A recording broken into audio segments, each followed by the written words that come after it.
better applicant tracking is not important anymore. A better ATS. That doesn't give you the extra revenue. You need more possibilities to monetize your CV database and your candidates.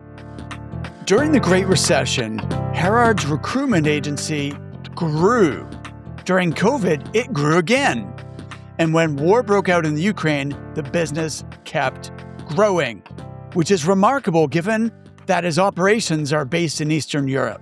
As crazy as it sounds, I looked at our revenue and why we are growing. And if you take all the crises in 2008, 2012, the COVID, I saw a trend that whenever there was a crisis, we made a big step forward. So in 2008, 2009, we were probably the only recruitment agency with a 20% increase in sales. Today, the business generates over $280 million in annual revenue.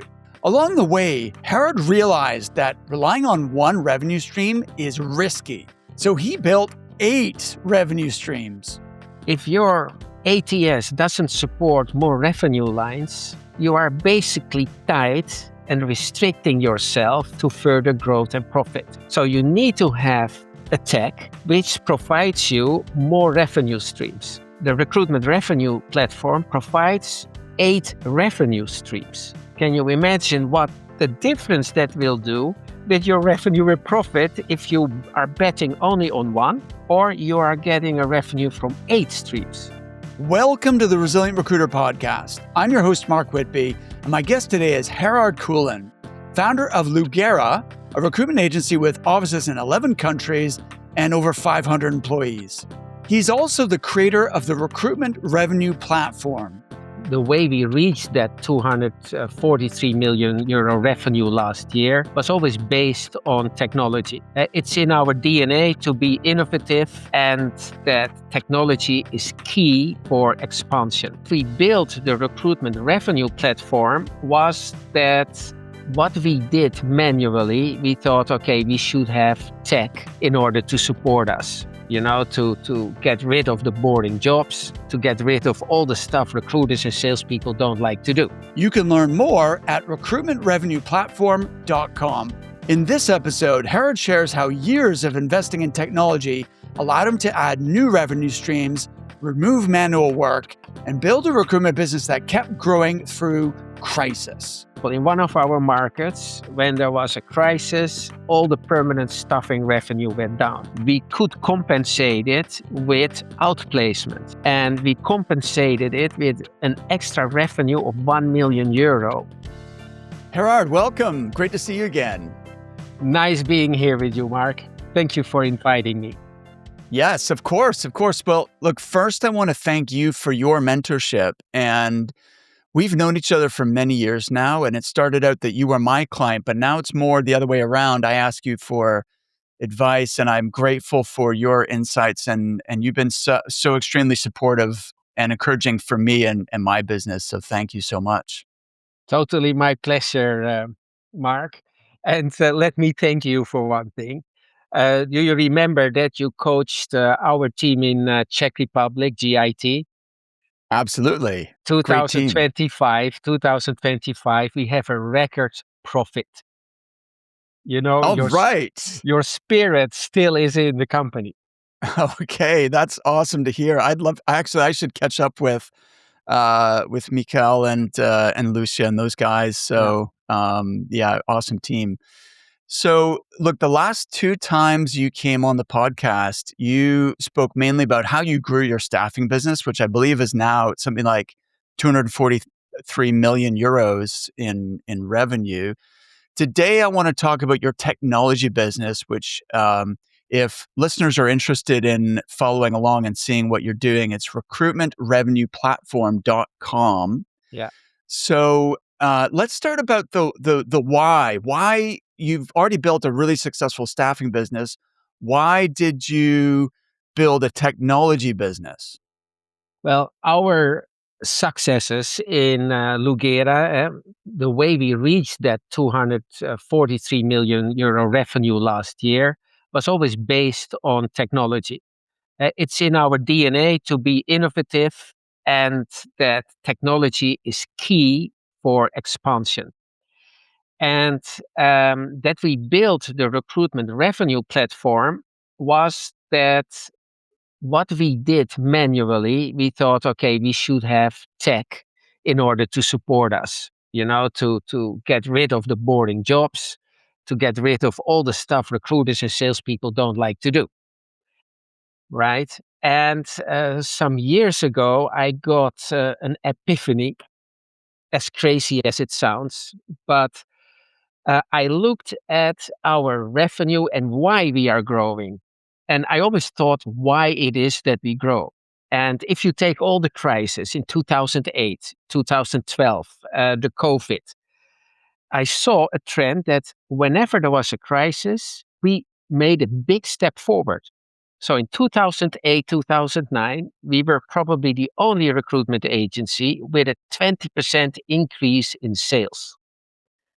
So I looked at it. How is that possible? Then with COVID, in COVID, we went from 113,000 euro to the next year 190,000 euro, right? And then I got that epiphany because you know what you are doing. At least you think that you know what you are doing. And Gerard, let me just let me clarify these figures. You said 130,000 euros, not, or oh do you mean sorry, a million? 113 million. Okay, that's a Yeah, sorry. big difference. Okay, you And went from then to 130 to 190. 180 Yeah. during COVID. I'm Yeah, checking if you are listening. yeah, yeah.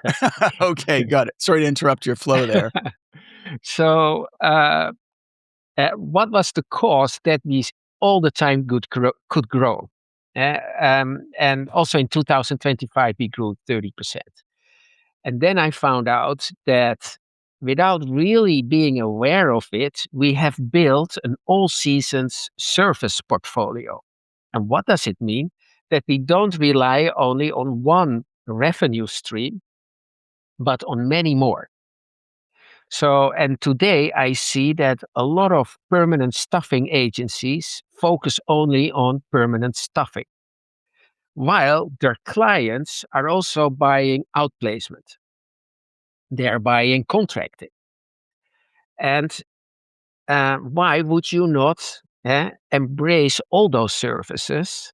And then you come to the biggest problem an agency owner has. Their applicant tracking system, their ATS, is only supporting one revenue stream. So your ATS is limiting you to expand in many more services, which you could fill with the same clients, with the same candidates. Well, and what we have always done is to build more revenue streams so that clients don't have to go to many other vendors. Because what recruitment agencies owners should realize is that you have a client, they are used to receive your invoices. They know to find your bank account to send money to.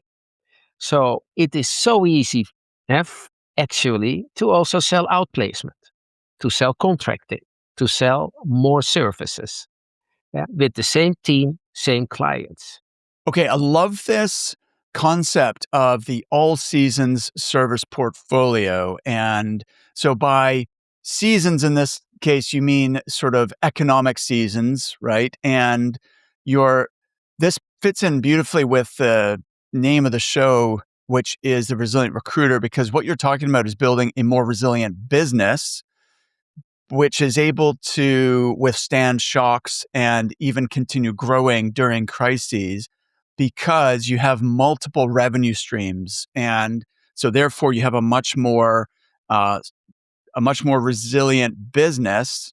And if you only have one revenue stream, then that can go up or down, right? But if you have multiple revenue streams, then not only do sales increase, but also it's much more resilient because if one of those revenue streams declines, you still have other revenue streams. So this is making total sense to me, Gerard. I've got more questions, but keep going with your story of why you started so what I'm hearing is technology and innovation has always been part of your DNA, but how did that develop ultimately into having this software platform? Well, for example, I was completely annoyed by the costs of maintaining our CV database. So we have now around 1 million candidates in our talent base, in our new talent base. But how much is the percentage you think that we really monetize from those 1 million people? What would be the percentage? Yeah, the minority. Obviously, we only place a small percent of the candidates that we speak to. Exactly. So that is, in our case, with all those CVs, 0.2, 0.3%. So, but all those other 99%, that is a big investment. We invest hundreds of thousands of euros per year into that database.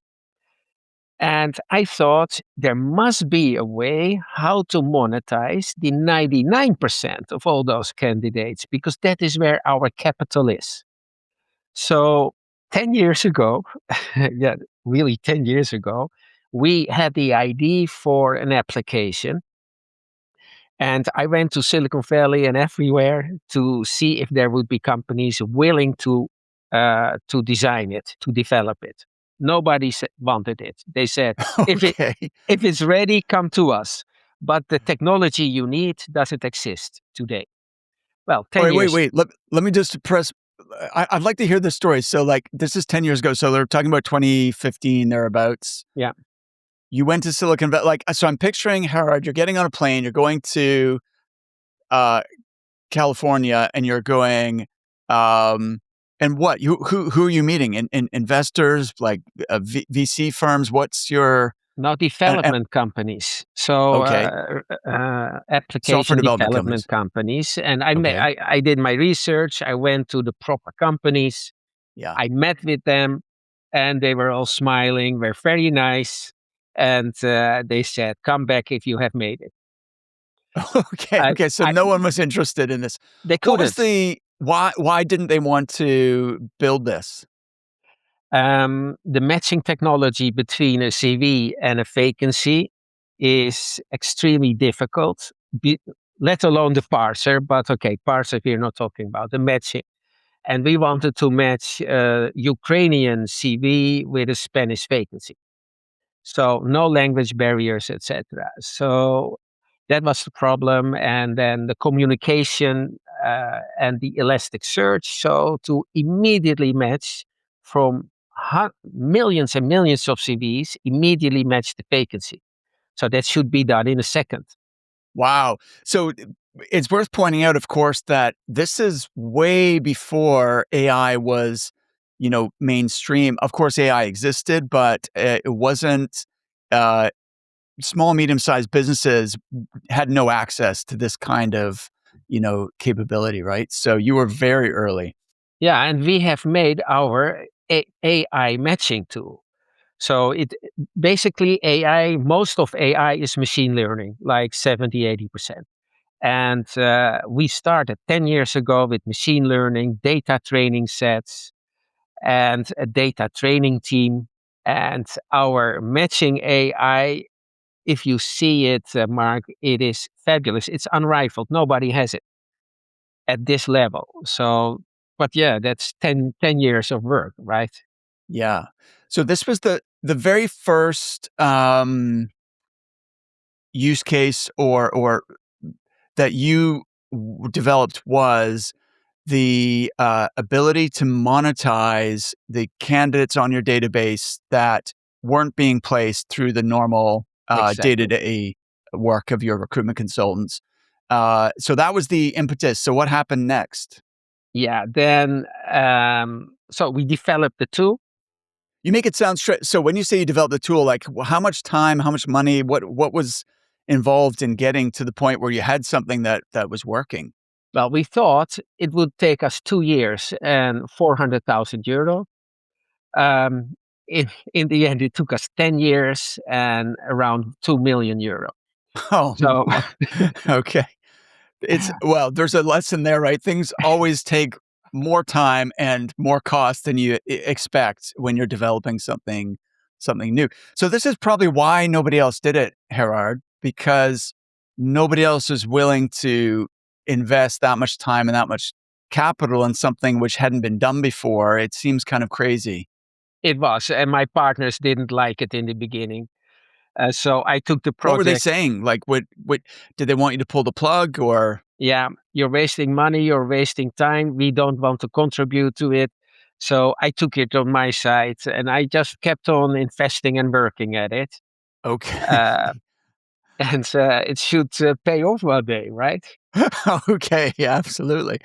So, what point? So, this is like a 10-year kind of, and it sounds like that was your first um, revenue stream that you added, but this is a multi-year project and it seems like it's kind of grown and exploded over that time. So, walk me through the progression. So, what happened next? Well, what we did is we installed a beta version in Ukraine because our company in Ukraine um, was known for temporary staffing, not for permanent staffing. And our partner and CEO, Anastasia, wanted to dive into permanent staffing. And so we installed the beta version of STA, part of the recruitment revenue platform. And within 2 years, Ukraine, our office, was market leader in permanent staffing in Ukraine. Wow. In two When was years. this? In 2019, we started. In 2021, we were up and running. Then something happened. Then Russia invaded Ukraine. So things went a bit different than we expected. But we made a big step forward. And that was 50% thanks to the application. But of course, an application doesn't do the job by itself. You need a team who is supporting it, who wants to work with it. Otherwise, nothing happens. But in combination with that spirit of the team, it went marvelous. All right. So there's a learning point here for all listeners, which is like to diversify your revenue streams. And, so if you are right now, you're only doing temporary staffing, then, there's a huge untapped opportunity for you to also do permanent placement direct hire and vice versa. If you only make permanent placements, then why haven't you added another revenue stream to deal with, whether it's temp, contract, interim? There should be some other um, revenue stream available to you there. And crucially, and this is something you alluded to earlier that we didn't really delve into, but your existing client relationships are the easiest to get repeat business from, right? And they are already buying additional services or they have other needs that you are not right now probably servicing. So that's untapped revenue potential, but also you're maybe allowing competitors to get in to your clients because you're not offering something that they are. So they're maybe starting out by offering a complementary but non-competitive service. But what stops them once they're into your client from, starting to erode the service that you're providing, right? So if you already have those client relationships, how can we increase revenue with existing clients? So I think uh, that's super smart. Yeah, and that is what the recruitment revenue platform is supporting. Like if your ATS doesn't support more revenue lines, you are basically tied and restricting yourself to further growth and profit. So you need to have a tech which provides you more revenue streams. And the recruitment revenue platform provides 8 revenue streams.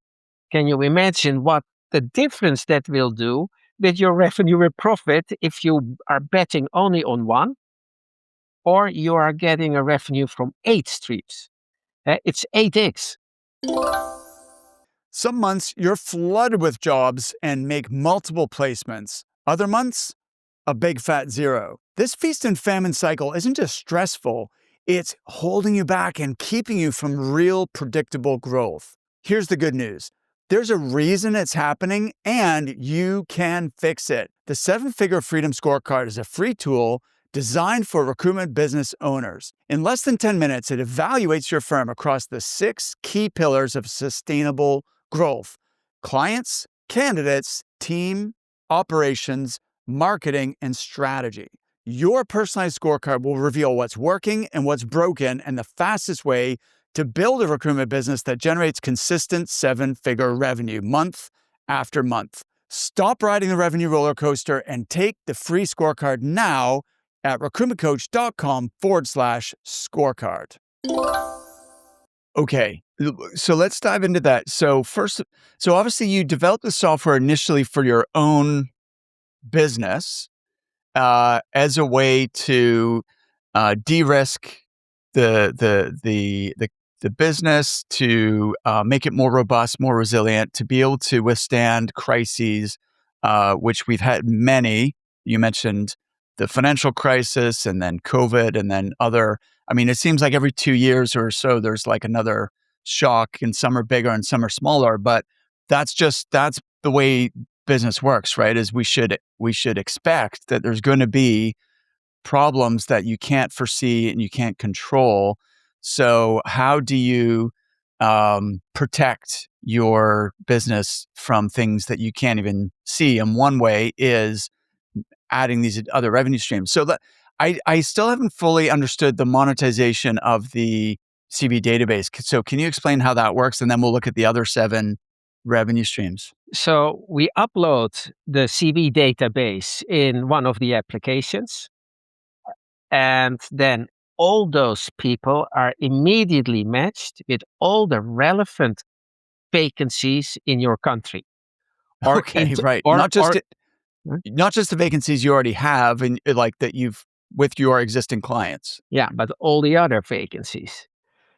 So immediately you see, for example, you have selected your categorized your CV database with 20%, which are excellent candidates. All these people are immediately matched with all the relevant vacancies in a country or in more than one country. I mean, you can choose many countries, but let's say you do it only one country. Then you can send out a message to those people. Hey, these might be uh, these might be some relevant jobs for you if you are looking for a new job. What you could also do is you can send the anonym CVs of these people to all those vacancies. Okay. So what you're doing is combining. So there's 2 different um, tactics here, which recruiters have used for a long time to make additional placements and increase their client base. One is uh, kind of scanning the relevant job postings for their industry or their location, right? And then following up. And the other is um, presenting a candidate profile speculatively, anonymously to companies to see if they would be interested in someone with that profile. And what Exactly. you're doing is combining those both, but also automating the whole thing so that when your system is able to scan all of the job postings and then all of the candidates that you have access to in your database and match them up automatically. Is that what am I understanding correctly? Exactly, because we did that manually, and many recruitment agencies do that manually. And we had a team of 30 people doing it in Romania, 30 people. Now we have a part-timer and we have automated most of it. And what we do, we now cover 100% of the market, while those 30 people will hardly be able to do 10% of the market. So every candidate is being matched all the time with new vacancies which are relevant. Every vacancy is matched all the time with the relevant candidates. So you reach out to candidates, you reach out to clients, and it is super essential because it's also the best lead generator you can imagine, because companies posting a vacancy are hot. They really need people. They really need your service. So staying on top of mind with all those people, consistency and all the time, that breeds results. It's also working your numbers. Uh, if you do it consistently and all the time, automatically the business comes to you.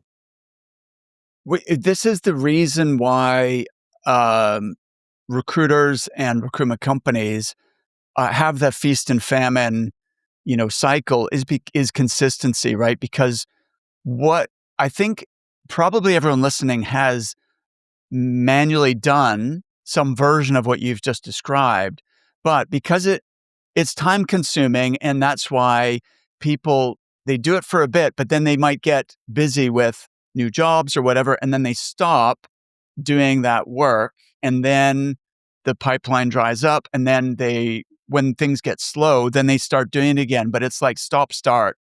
Whereas what you're describing is just going continuously, right? Yeah, yeah. Well, we have learned in an early stage already that consistency in sales is key. And I've been following your posts where you focus on sales tools because that is crucial. I think the whole world should look at you and do what you offer, right? I wish they would, Gerard. But you've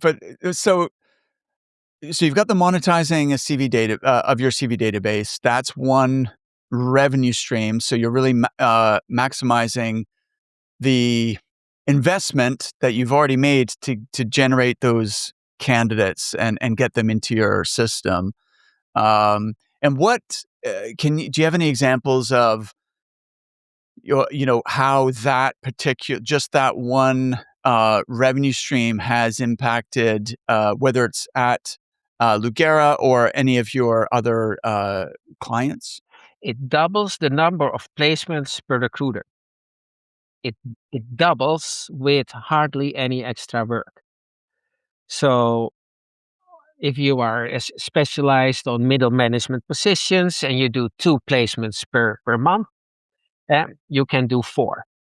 Okay, awesome. So it's funny you chose those numbers because um, I have observed of course, it depends on your specialty, your location, all kinds of factors. But as a gross generalization, a mid-market permanent recruiter on average is typically doing 2 deals a month, right? And the top performers at that like mid-level are doing 4 or 5 Yeah, placements yeah, a month. exactly. Our So yeah, experience too. Yeah. yeah. And Okay. you can double that with the right technology. Okay. Amazing. And you've also replaced 30. So you were doing this at scale on a manual basis to create that consistency, but it needed a lot of manpower. So you had 30 people in Romania, and this is all they were doing is like the matching and then the marketing of those candidates to those jobs. Wow, I mean, it goes to show that you can scale anything, even if it's a very manual process. But with technology, you've replaced the 30 people with one part-time person to accomplish the same. No, much more, much better. The accomplishment is much higher. And this, but there are other income streams. So I was talking to an American agency owner who wanted to partner with us. And I showed him the system and I said, okay, you can also do outplacement. Okay, explain Yeah, what that means. yeah, he never heard of it. But that is, clients come to us, they have a manager, and that manager they want to outplace. They want to fire the guy or he is fired, but they want to help him or her to get a new job. So then we ask a fee for training that person, getting that person a new job. So now our application is discovered by outplacement companies. So what happens is that I was recently helping Valentin to find a job as a head of supply chain. I asked him, where do you want to work? He said, Denmark, Romania, Slovakia. Those are my preferred countries. I uploaded his CV. Within a second, all the relevant jobs from Denmark, Slovakia, and Romania were listed with a high score to a lower score, which was maybe not so relevant. I sent him this overview. He applied because you can apply with one button. And within a week, he had an interview with a Danish company. So if you do outplacement, you just upload the CVs and you immediately and all the time have a refresh of the newest, most relevant vacancies. How outplacement companies now work is they have the CV and they endlessly scroll on LinkedIn, on the job portals to see if there is a match somewhere. Uh, the job is done within a second and constantly. So the beauty of outplacement, and it's not something which many recruitment agencies have looked at, but it's sort of recession proof because in a down market, when there's more people looking for jobs and companies are doing layoffs, then this allows you to still build the relationship with the employers and monetize that relationship but instead of placing people into those businesses, you're helping them with people they're letting go to find new jobs. So you're still providing a valuable service. And are you charging for that, or are you just doing it as a goodwill? Like what are you? You charge for that. You have to charge for it because you also give application training and all those interview training. But I can give you a beautiful example. In one of our markets, when there was a crisis, all the permanent staffing revenue went down. We could compensate it with outplacement. And we compensated it with an extra revenue of €1 million only in outplacement in 1 year. So, but it's big business outplacement. Okay. I maybe didn't realize how big that opportunity was.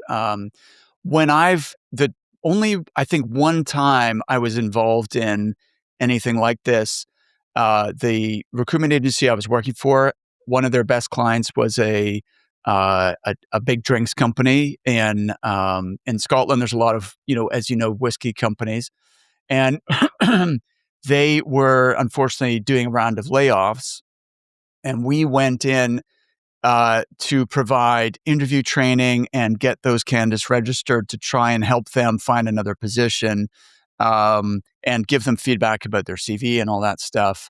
But we were doing it more to help that client and to make sure that no other recruitment agency could break in because they felt indebted to us but we weren't really we weren't doing much to help those candidates find jobs. We were giving them interview training and CV feedback. If we had any other jobs for them, we were, of course, sending them. But it sounds like this is taking it to another level. So it makes sense that you would want to monetize that. Yeah. Well, I can give you a nice example. 10 or 12 years ago, we recruited for Nokia 2,400 people. Then the smartphone was introduced, and Nokia asked us to outplace 2,400 people. Wow. So wait, you'd place 2,400 people with Nokia? Yeah.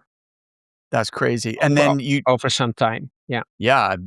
And then you did the outplacement for those people once Nokia didn't compete in the smartphone era.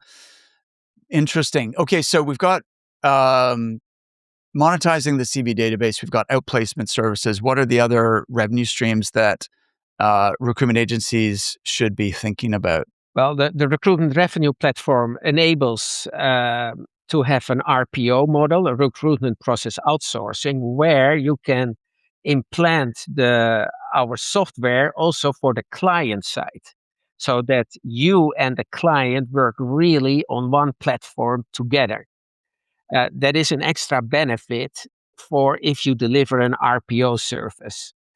Then we have what we call the talent scan. And when we introduce a short list, only one candidate is hired of 5 or 4. The 3 others are good.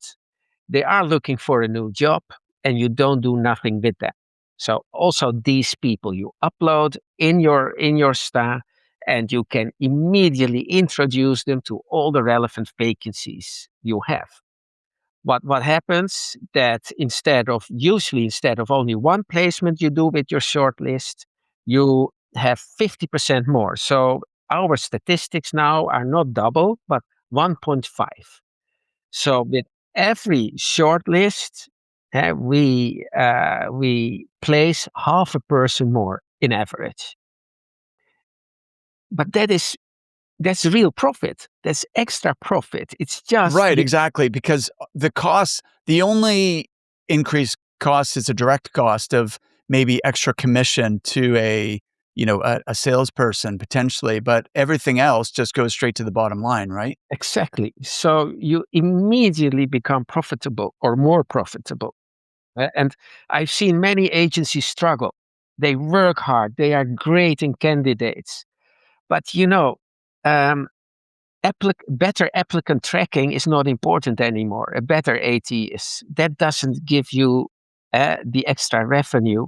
You need more possibilities to monetize your CV database and your candidates.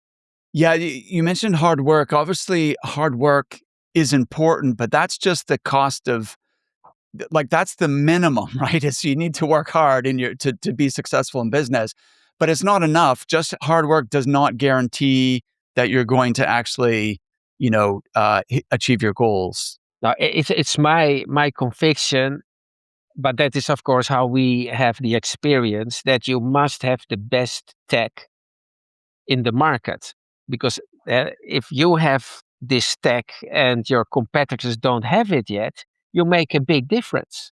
Yeah, absolutely.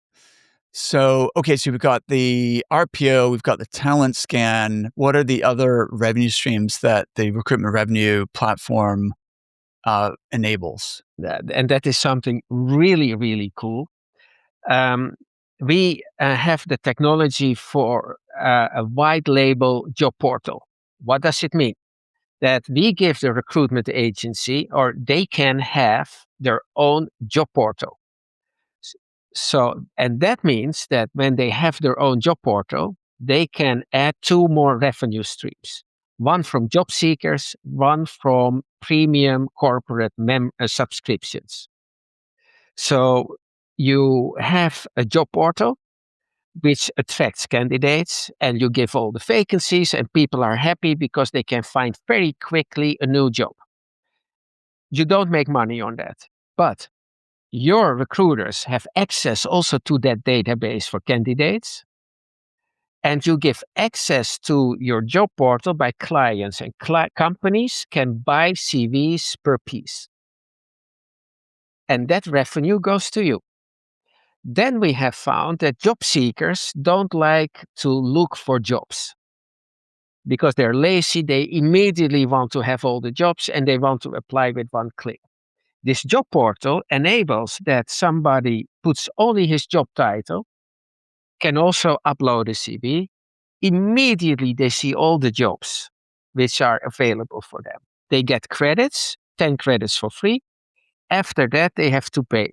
And they have to pay, for example, €5 per month or €10 per month, a little amount.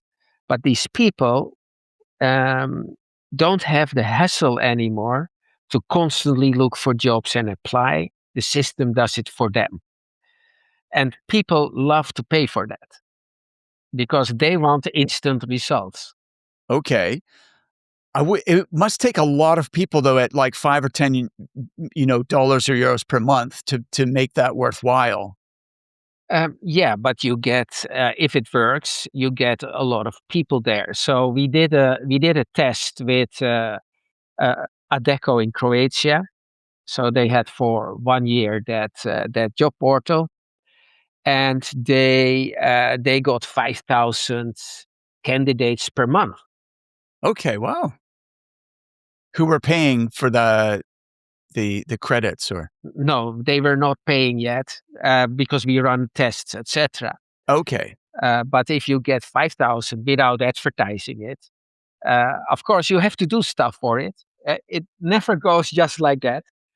But it is these services are already in the Netherlands and in the United States. You can job seeker subscriptions. People pay 20, 30 euro, but still they have to do a lot of manual work. The thing with us is it's only a couple of clicks and it's done. You already understand the benefits of posting video content on LinkedIn. The problem is time. After all, you're a recruiter, not a full-time content creator. Trusted Voice Video is built for busy recruitment business owners who know that video matters, but they don't want another job added to their plate. One 30-minute session per month gives you 30 days of short-form video content. We plan the topics, guide the conversation, edit the footage, and deliver ready-to-post videos. You'll never be stuck wondering what to say. You'll never worry about how you look or sound. We coach you through the session so you come across as clear, confident, and credible, even if you hate seeing yourself on camera. My colleague Sanjay manages the whole process. He already produces this podcast and my own video content, so if you like my content, then why not let us create yours as well? If you want your content working for you 24/7, head to recruitmentcoach.com/video and book a free strategy call. So It's an interesting strategy. One of our clients, Jordan Wilden, who's been on the podcast a few months ago, he did exactly this. He created a job board for the same industry as his recruiting business, and it was very complimentary because a lot of clients. So then, a lot of his marketing to companies, what the way of them getting their foot in the door was offering to advertise on their very niche job boards for the industry he serves, and there wasn't any other job board for that industry. It was very unique, and he got a lot of organizations interested. But of course, then once he has the relationship, then they were able to upgrade many of those customers into their full service, recruitment offering. And meanwhile, he's also building a candidate database. But he spent thousands and thousands to build that job board, right? So it's not an easy thing to do. no. Well, we have the technology, we have the landing page for you, so it's just plug and play. Uh, and That is the future, especially in those niches. So we have now a joint venture in Romania where we have 19% of the shares. They are focused on healthcare vacancies. So they will have their healthcare job portal, very specialized. And I am sure that this will greatly benefit his own recruiters because they tap into a much bigger database, and he will be able to get more revenue streams. And he has market know-how.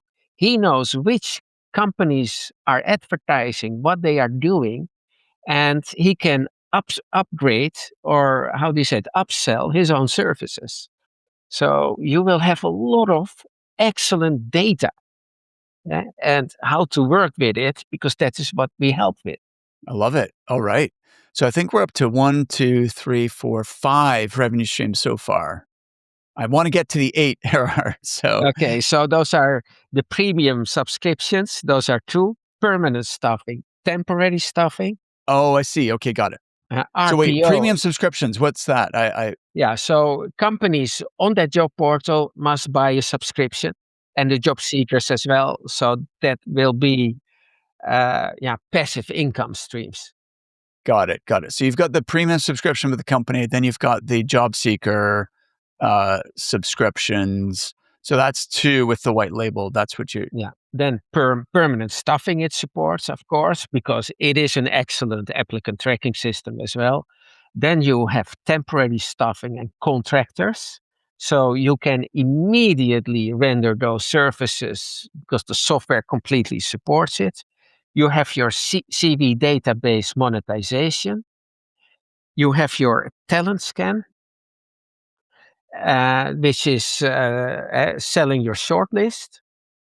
You have outplacement, and you have the RPO model, the embedded software, embedded recruitment solutions. So, That all makes sense. So, what would be helpful to understand then is I understand the matching, the monetization of the database, the talent scan, all those aspects, but what about the actual outreach part? Like, how does that work with the recruitment revenue platform? well, that is uh, that is an amazing thing what we now have. So, what we do in our companies, the moment a vacancy is posted, that company receives automatically an email. Hey guys, you posted a vacancy on job portal or LinkedIn or whatever. We understand that you would like to wait for and hope that you get the right candidate. So I will send you an email again in 4 weeks from now to see if you were successful. If not, we would love to help you out because we have the candidates. Then that goes automatic. You just make the template and that's it. Then exactly after 4 weeks, they get another email, or after 3 weeks, whatever you want. But after 4 weeks, we do it. Were you successful with your posting? If not, would you now be open to work with us? And then we also can say we have 34 very relevant candidates for you at this moment.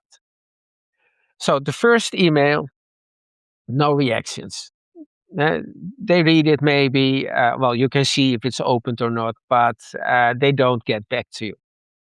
The 4 weeks email, you get reactions. Thank you very much. What does it cost? How do you do it? And whatever.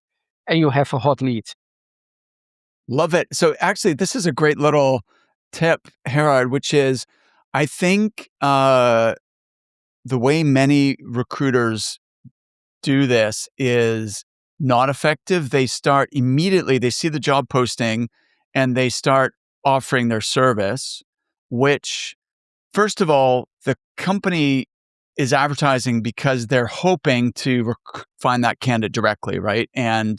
Um, and secondly, I don't want to compete with the ad and send candidates in when they're going to get mixed in with all the other candidates and applicants and so on. It's a low probability of success to do that effort. But so the way you've staged it is the first email plants the seed and introduces the service and then the follow-up message is after they've had time to review the candidates they're already receiving.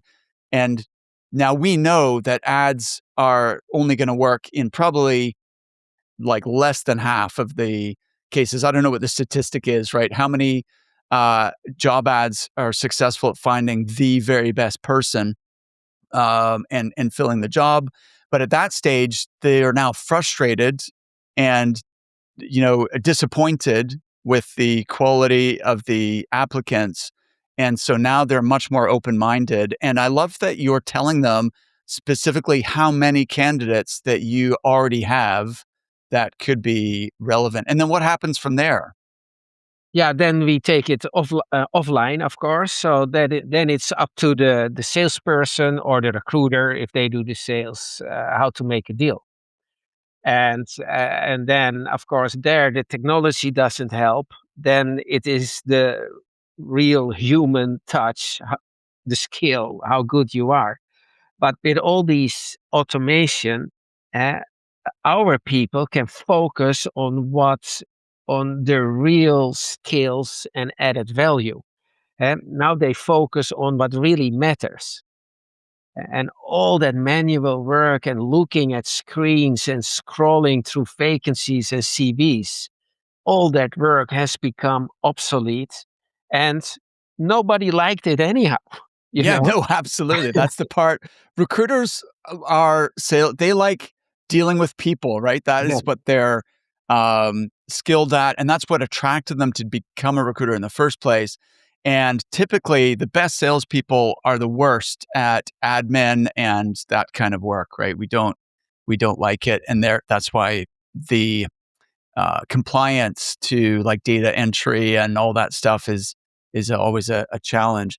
So, Herod, one question is integrations. Like a lot of listeners may already have invested in different technologies, so they probably already have an ATS. They may have other tools that they're using. How can they uh, integrate the recruitment revenue platform with tools they may already have? Yeah, that's a good question. And we thought about that. That is why we have the recruitment revenue platform. It exists of a couple of modules.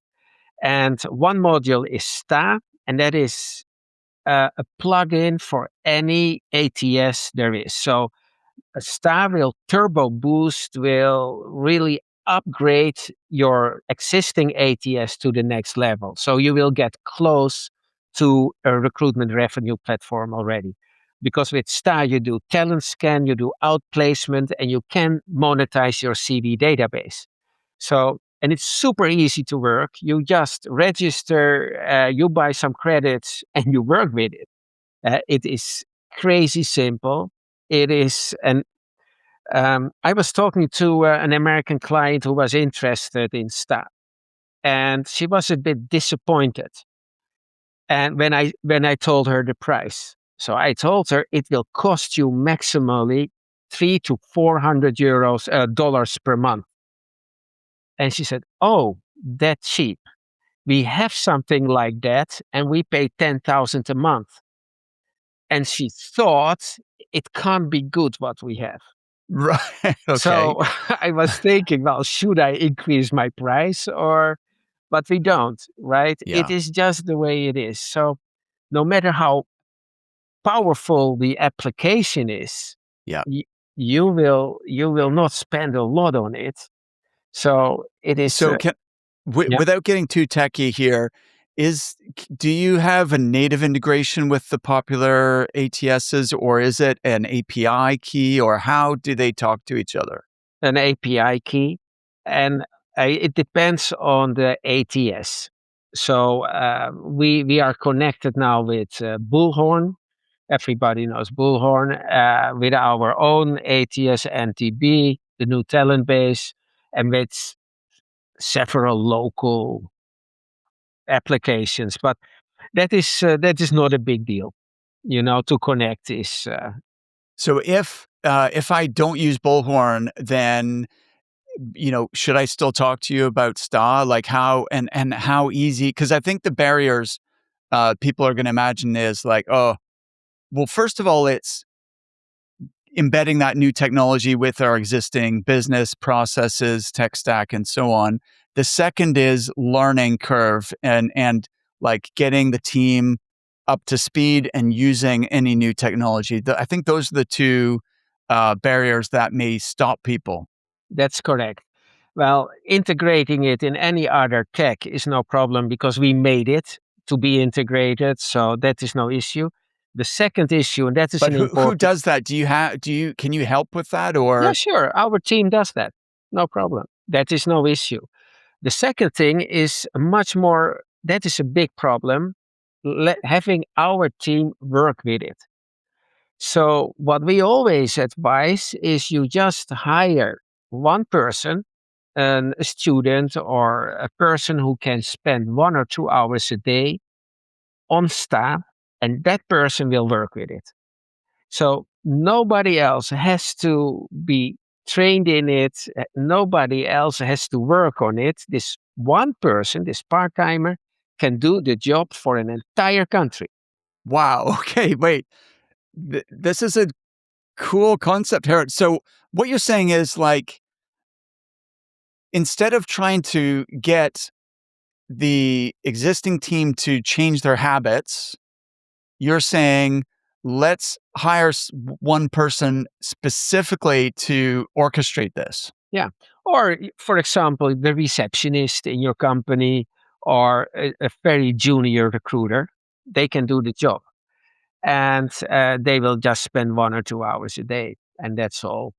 And this way, we had clients that a student spending 2 hours a day on STA on this part was selling more the first month than the entire sales team together of that recruitment agency. Oh my goodness. Wow. Yeah, So I guess then that gets other people to pay attention. exactly. And once the recruiter sees that the talent scan works, so that candidates from the shortlisted but rejected vacancy are being sold and they cash in the bonus, they become interested. I'm sure. Absolutely. Okay, this is really interesting because so I immediately have a client for you, Gerard, now that I've heard that story. Um, because one of our clients was telling me just yesterday that he has a part-time administrator who's helping them with sourcing. And he said this young woman is very smart and she's very capable, but she's only available for, I think it was 18 hours a week or something.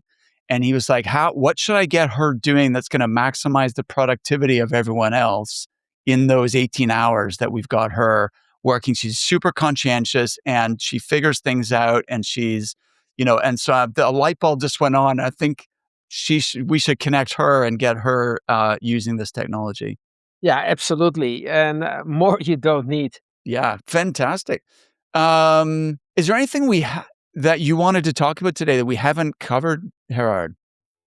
Um, Maybe, if I may, but if people will react on this, I would love to give everybody, if they are interested in one of these aspects in STA, this is the one So module. STA is an acronym, STAA, right? Yeah, it's Sales and Talent Acquisition Application.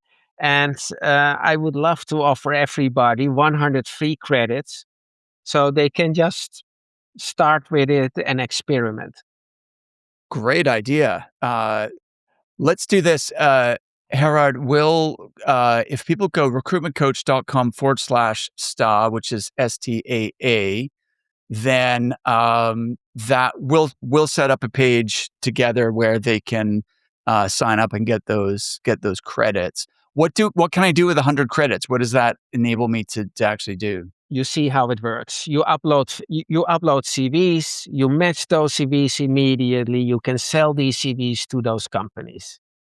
And how long? Like, so there's the credits, but how much time would it take to like get up and running with the system? It's very easy. So, and I will talk with everybody with a 1 hour session to walk them through. Okay, so you're also going to give them an onboarding. Totally. All right. Yeah. I mean, that's an irresistible offer, Gerard. I think why wouldn't you do that? That's a no-brainer. Yeah.